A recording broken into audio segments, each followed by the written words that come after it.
요즘 서울 부동산 시장 보면요. 정말 상식적으로는 이해가 안 되는 일들이 벌어지고 있어요. 정부가 어떻게든 집값을 잡아보려고 하면 할수록 이상하게 시장은 더 뜨거워지거든요. 진짜 기이한 역설이죠. 오늘 바로 이 현상에 대해서 한번 깊숙이 파헤쳐 보겠습니다. 네, 90억. 와, 진짜 오타 아니고요. 잘못 보신 것도 아닙니다. 최근에 서울 아파트 한 채가 이 가격에 실제로 팔렸어요. 아니, 도대체 지금 서울에서 무슨 일이 일어나고 있는 걸까요? 바로 이 지점이에요. 이게 바로 오늘 우리가 풀어봐야 할 가장 큰 숙제이자 정말 기묘한 역설인 거죠. 정부는 그렇게까지 규제를 쏟아내는데 왜 시장은 정반대로 폭주하고 있을까요? 생각해보세요. 정부가 6.27 대책, 9.7 공급 대책, 심지어 10.15 초강력 규제까지 정말 쉴 틈 없이 대책을 쏟아냈잖아요. 그런데 결과는 어땠을까요? 서울 아파트 값이요. 오히려 무려 11.5%나 폭등해버렸습니다. 규제가 나올 때마다 가격이 더 뛰는 이 이상한 현상, 정말 파고들수록 흥미롭죠? 자, 그럼 말이 나온 김에 도대체 얼마나 올랐는지 숫자로 직접 한번 확인해 보죠. 특히나 강남 불패라는 말이 있잖아요. 이 신화가 어떻게 더 단단해지고 있는지도요. 서울 전체가 정말 뜨거웠던 건 맞아요.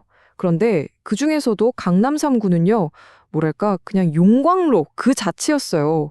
송파구가 16.4%, 강남구가 14.5%, 이 두 곳이 상승세를 그냥 앞에서 확 끌고 간 거죠. 아까 처음에 보여드린 그 90억 원짜리 아파트 있잖아요. 바로 청담 르엘인데 이 아파트가 새로운 역사를 써버렸습니다. 드디어 대한민국 부동산 시장에 평당 2억 원 시대가 열린 거예요. 이게 얼마나 빠른 속도인지 재건축의 상징 같은 은마 아파트를 보면 확 와닿으실 거예요. 올해 1월에 27억 원이던 아파트가요. 불과 10개월 뒤인 11월에 38억 원이 됐습니다. 아니 1년도 안 돼서 11억 원이 그냥 뛴 거예요. 정말 어마어마한 상승폭이죠. 아니 도대체 왜 이런 일이 벌어지는 걸까요? 그 첫 번째 원인이요. 놀랍게도 바로 집값을 잡겠다던 그 규제 자체에 있었습니다. 그러니까 의도와는 전혀 다른 그런 역효과가 나버린 거죠. 전문가들이 공통적으로 지적하는 원인이 딱 두 가지가 있어요. 첫째는 유동성. 그러니까 시장에 돈이 너무 많이 풀렸다는 거고, 둘째는 매물 잠김, 집주인들이 매물을 싹 걷어들였다는 겁니다. 이게 어떻게 된 거냐면요. 한번 보세요. 정부가 대출을 꽉 조이고 토지거래 허가 구역으로 묶어버리는 식으로 아주 강력한 규제를 하니까 집을 가진 사람들이 이럴 바엔 그냥 안 팔고 버티자? 이렇게 돼버린 거예요.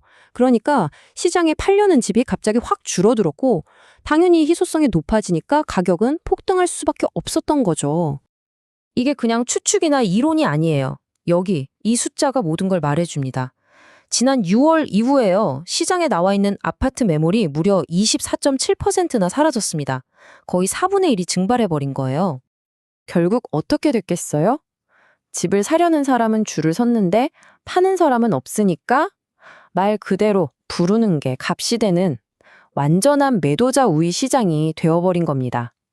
힘의 추가 완전히 판매자 쪽으로 기울어버린 거죠.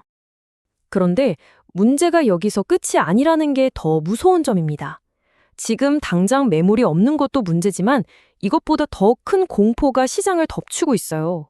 바로 앞으로 다가올 공급 절벽 문제입니다. 이 숫자를 한번 보시면 정말 충격적일 겁니다. 올해 서울에 새로 들어서는 아파트가 약 3만 7천 가구거든요. 그런데 딱 1년 뒤인 내년엔 9,600가구, 그리고 그 다음해엔 8,200가구로 그냥 뚝 떨어집니다. 거의 4분의 1 토막이 나버리는 말 그대로 수직 낙하예요. 바로 이 지점이에요. 앞으로 새 아파트가 이렇게나 줄어든다는 이 사실이 집을 사려는 사람들 마음속에 엄청난 불안감을 심어주고 있는 거죠. 야, 이거 지금 안 사면 정말 평생 서울에 내 집 마련 못하겠다 하는 일종의 패닉바잉 심리가 수요를 더 폭발시키고 있는 겁니다. 자, 그럼 이렇게 복잡하게 꼬여버린 상황. 정말 해결할 방법이 없는 걸까요? 이 막다른 길에서 빠져나갈 탈출구는 과연 있는 건지, 전문가들은 뭐라고 하는지 한번 들어보죠. 다행히 시장 전문가들의 의견은 거의 하나로 모아지고 있습니다. 뭐냐면 지금처럼 무조건 억누르고 묶어두기만 해서는 절대 해결이 안 된다는 거예요. 예를 들어서 거래세를 좀 낮춰준다든지 해서 집을 팔고 싶은 사람들이 부담 없이 시장에 매물을 내놓을 수 있게 일종의 숨통 혹은 퇴로를 열어줘야 한다는 거죠. 이제 곧 2026년, 거대한 공급 절벽이 눈앞에 다가오고 있습니다. 만약 지금 이 기이한 역설의 고리를 끊어내지 못한다면 과연 서울의 부동산 시장은 어디로 흘러가게 될까요? 오늘 이야기는 여기까지입니다. 이걸 보고 계신 여러분의 생각은 어떠신가요?